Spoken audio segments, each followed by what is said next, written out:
pais. Esse ano teve algo que assim me chamou muita atenção na escola que meu filho estuda, por sinal. Tem um menininho que ele está na sala do meu filho. Eu não sei o que ele tem ou o que ele é, porque eu não tenho acesso e não é da minha conta, porque eu estou ali como pai de criança, né? Eu imagino pela observação de um médico que ele esteja dentro do espectro, que ele não tem um suporte adequado dentro da sala de aula e que a escola não estava ali fazendo aquela adaptação, aquela coisa toda. E esse menino, ele começou a realmente gerar problema, porque quando o mediador é justamente para isso. E ele começou a bater o em um, a gente estava escutando história que ele pegava o cabelinho da menina e saía arrastando pela sala toda. Aquelas coisas assim que realmente é difícil para você que é pai do que está apanhando. Você, poxa, você é pai de uma criança, você vai falar, pô, estão puxando o cabelo do meu filho de fora na escola. E não sei por que calhas d'água, ele pegou o meu filho para Cristo. E ele começou a bater no meu filho todos os dias. E eu conversava com meu filho, como fazer? Primeiro eu falei, não, deixa eu ensinar como é que ele se defende aqui, não sei o quê, não sei das quantas. E eu tava tentando levar isso numa boa. Eu falei, filho, daqui a pouco se ajeita, vamos ver como é que isso vai acontecer. Passado mais ou menos 15 dias, a escola não conseguiu perceber o caos que estava virando. O meu filho chega na nossa casa e me fala assim, pai, o fulaninho de tal, ele é deficiente, né? E aí, o que eu entendi o movimento natural? Mas deficiente assim, com um ar ruim, meu filho falou, ele faz isso porque ele é deficiente. E aí, o que eu entendi? Que os pais das outras crianças estavam falando aquilo, e isso dali vai gerando realmente um mal-estar para todos os lados. Para aquela criança que vai entendendo que deficiência é aquilo, ou seja, deficiência é eu apanhar, é eu bater, ou eu sofrer, e não é isso deficiência, né? A escola que não percebe, e os pais que ao invés de tentar fazer alguma coisa, estão criando esse ambiente todo aí caótico. O que eu fiz? E olha a importância de você nessas horas ter um coração muito mais voltado no cristianismo, na sabedoria do que outra coisa. Eu falei, Não só do cristianismo. Aliás, o cristianismo é o que menos tem esse sentimento, entre aspas, de bondade, né? De empatia, né? Até pelo próprio histórico do cristianismo, né? Teve todo o contexto da diáspora africana, de escravidão de toda uma população preta, e o próprio cristianismo, que em certa medida faz, né, e promove algum tipo de intervenção comportamental para pessoas dentro da sigla LGBT, né, a chamada cura gay, né, para tentar reverter, entre muitas aspas, a homossexualidade, a lesbianidade, a bissexualidade, enfim. Vou dar até o exemplo da Cat Lares no caso da transgeneridade. Então, assim, o menos o cristianismo e outras religiões abraâmicas tem esse sentimento de bondade, assim. Então, calma lá, tá muito empolgado. A partir de amanhã você vai tratar esse rapazinho como seu melhor amigo, filho. E eu comecei todo dia, durante uma semana, a mandar algum presente para aquele menino. Ao invés de eu estar reclamando que ele tá batendo todo dia no meu filho, eu comecei a mandar alguns brinquedos, alguma cartinha. Eu fazia lanche, eu falei, esse é desse fulaninho, você vai entregar para ele. Depois de uma semana, ele nunca mais bateu no meu filho. Isso já vai para 1 ano de idade. Então, caramba, comprou, caralho, comprou um garoto, hein? E eu, senhor. olha só a importância de, ao invés você tratar o caos com caos, ou seja, imagina como já tá difícil pra você. Tipo assim, você já não aguenta mais, assim, toda hora a escola reclamando que seu filho bateu, que seu filho bateu, que seu filho Pedagogia não é assim. bateu. Tipo, isso dói. Por pai do filho que bate, dói também, se não doer mais, né? E quando a gente tem um contorno, fala, olha, o caminho natural, eu acho que talvez seja isso. Você sabe que eu fui professora há 7 anos de ensino médio, né? E eu tive o privilégio de, no mesmo ano, ter 3 alunos autistas no ensino. Então, eles tinham 16 anos. 2 Arthur e 1 Dudu. Adoro os 3, inclusive. E justamente esse entendimento, essa informação, inclusive dos próprios colegas da sala, essa junção, os próprios professores sabendo. Então, a gente tinha coisas específicas. Por exemplo, eu não conseguia entender a letra de nenhum deles. Um deles, especificamente, não entendia absolutamente nada. Então eu me sentava com ele. Eles são muito sinceros, né? Eles são de uma franqueza, assim, brutal. E aí eu falava, leia aqui pra mim, fazendo favor. E aí ele lia pra mim a resposta e a gente ia corrigindo juntos.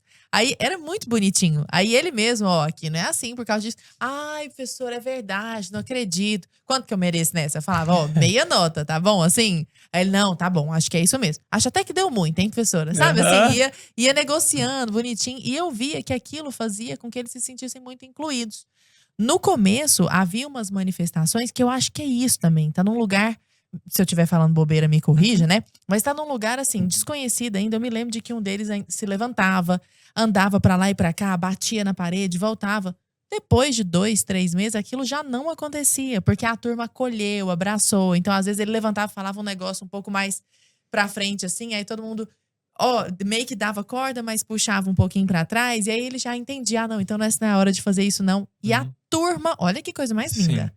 A turma desses alunos, de cada um deles, essas 3 turmas especificamente, essas 3 ficaram, né, muito mais unidas do que as outras turmas. Caramba. Muito bacana. Tanto é que eles continuaram juntos dessa inclusão depois. ali também, né? Parece que esse movimento de amor, porque é um movimento de amor, não é assim, um movimento politicamente correto de aceitação falsa. Não, é um movimento de amor, de fato, de acolhimento. Eu lembrei do que o Dr. Jorge fala também, do amor constrange, né? O amor constrangendo, né? E isso, eu sei que falando assim, talvez pra quem esteja de fora, isso soe muito romântico, mas era uma vivência cotidiana, não tem nada de romântico. Era absolutamente prática a vivência, né? De ações de amor, que eram muito legais, muito bacana. Perfeito. Cara, eu quero entrar logo nas causas, Vai. porque senão As causas vão ficando pra trás. Pergunta aqui pra fazer ainda. Tem que falar da E aí história. vai falando, vai voltando, vai aparecendo mais São perguntas, né? maravilhosas e correlacionáveis, Exato. entendeu? Então vamos pras causas primeiro, porque das Perfeito. causas eu já quero puxar uma outra coisa. Perfeito. A causa é genética. A gente entendeu que tem genética envolvido. Mas nós temos influência do meio, ou seja, tem fatores ambientais que são fatores de associação, não fatores causais. O que significa isso, Thiago? Quando eu faço lá uma amostra, ou seja, vou pegar aqui 1000 crianças autistas e vou poder ver o que aconteceu, quais eram os fatores mais associados, quais foram as histórias relacionadas àquele diagnóstico. Então a gente consegue perceber um padrão. Esse padrão geralmente está relacionado à idade paterna aumentada, principalmente já após os 30 anos de idade, tá? Então já aumenta. Nossa, ali. Após os 30 anos, deu um Mas infarto assim, do miocárdio isso não é, mais uma vez, não é fator causal. Sim. Fator de associação, que quando eu olho o diagnóstico ali, a gente percebe esse padrão.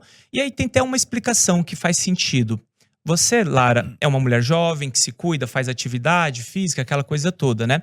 Mas você concorda que a maioria das pessoas hoje com 35, a Lara não tem 35, gente. A maioria das pessoas tem quantos, Arthur? Eu fiz 30 agora. Não, a Lara, Arthur. Ah, Lara, eu não sei quantos Tá. anos. Obviamente, 23. Eu pensei nisso. Mas aí eu falei, você que está junto. Tem 33. Perfeito. Então, assim, agora você imagina que a maioria das 22, pessoas. Lara. Mas é o que nós falamos. A maioria das pessoas, a maioria não, né? Um número significativo das pessoas com 35, 37, 40 anos, quando a gente olha, são pessoas que estão se alimentando mal, que estão dormindo mal, que estão comendo muito mal, que estão sedentários.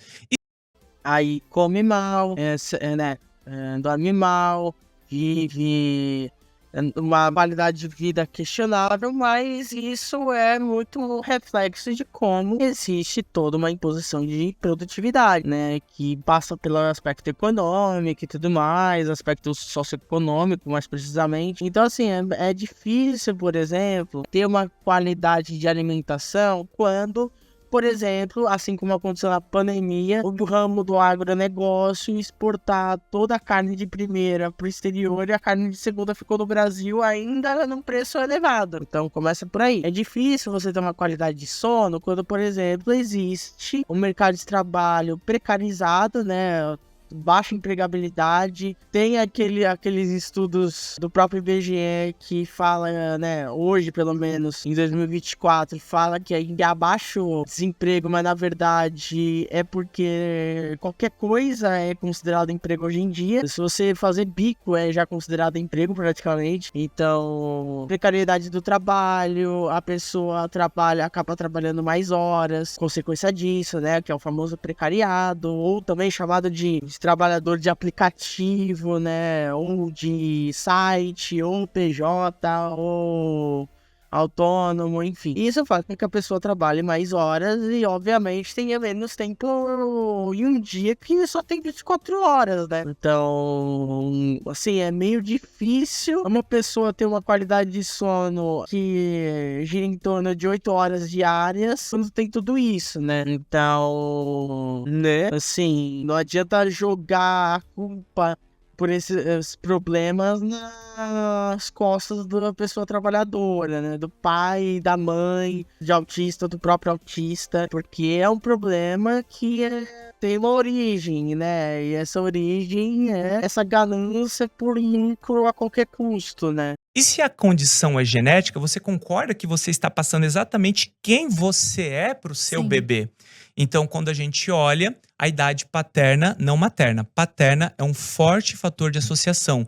Esses números, quando a gente chega ali próximo ou acima dos 40 anos, pode aumentar em até 10 vezes a aparência dos casos, né?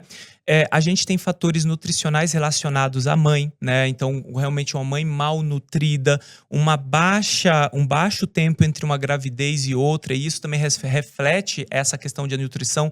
Porque o que é uma mãe que acabou de ter um bebê e que com 4 ou 5 meses tem outro bebê? É uma mãe que não tá dormindo, que não tá comendo, que passou por uma cirurgia, que perdeu sangue. Ou seja, pensa realmente na formação daquele pequeno, imaginando que ele tenha uma base genética, porque ele tem que ter a base genética, mas você não está mandando todos os nutrientes ou tudo aquilo que ele precisa.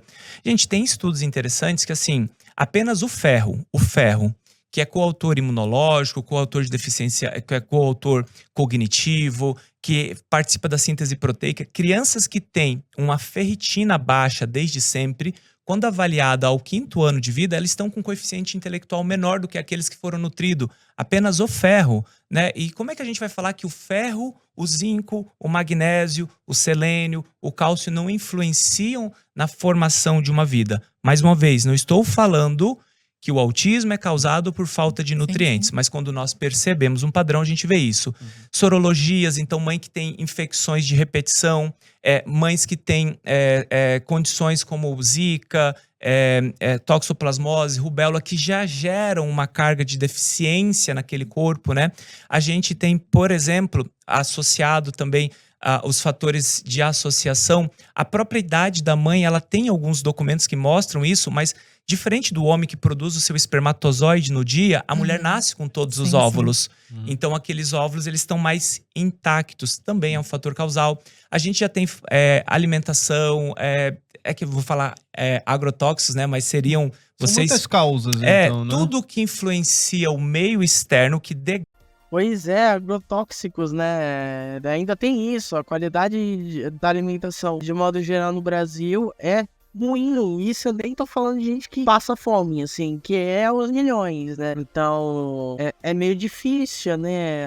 Ainda mais quando tá sendo falado isso no veículo de extrema-direita que propaga desinformação, né? Por exemplo, que o mercado do agro é a melhor coisa do mundo, não é? Exemplo que eu dei, né, da pandemia, de exportação de carne de primeira, enquanto a carne de segunda estava mais cara de acesso ao brasileiro, né, a população brasileira. Então, tem esse e outros fatores, né, que fazem com que a pessoa acabe, né, na hora de formação daquele ser, que vai ser uma pessoa, ter essa mutação. Isso não quer dizer que isso necessariamente, nascer uma pessoa autista é ruim. A gente tem que melhorar a qualidade de vida das pessoas para não nascer mais autistas. Não, porque isso aí cai em eugenia. É justamente a gente, primeiro, por um lado, né, na verdade, trazer mais qualidade de vida para as pessoas, para elas não terem uma alimentação ruim, né, por motivos óbvios, né, enfim, a pessoa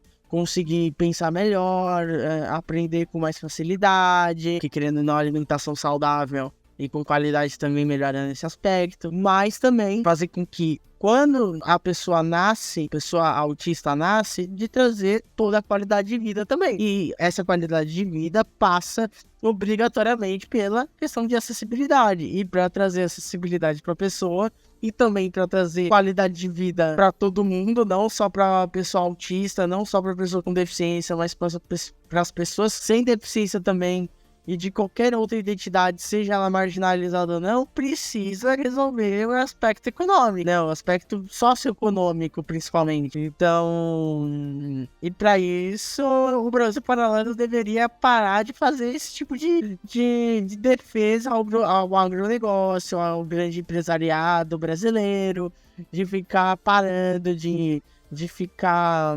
vangloriando o país no exterior, ficar parando de falar dessas baboseiras de ideologia de gênero, parar de ficar promovendo esse negócio de cultura woke, né, que ele usa esse termo, que é uma imbecilidade, que isso é só um lixo estadunidense. Então tem que parar com essas coisas, né? Parar com ser um veículo de propaganda neoliberal. Tem que parar com essas coisas pra aí sim melhorar, né? Dar uma melhorada na vida das pessoas, né? Integrar do nosso corpo pode estar como fatores de associação. Até Desculpa, poluição. prematuridade é um fator importantíssimo, tá? Nós temos prematuros extremos chegando ali a 6, 7% mais chances de terem o autismo. E existem, Thiago, algumas lendas a respeito dessas causas também de autismo? A tal coisa causa autismo? Não. Existe alguma coisa assim nesse sentido? Não. Não, geralmente tem, né? Doença, tem Tipo... manga com leite. Não tem. Não tem isso, não. Não tem muito disso. O que tá se falando muito agora é das telas, né? Eu acho que é uma coisa muito importante. E eu vou parar por aqui. Acredito que vou fazer uma última transição para aí sim a gente ir pro tópico, acredito que maior desse vídeo, que é o uso da tela. E a gente já vai se ver logo.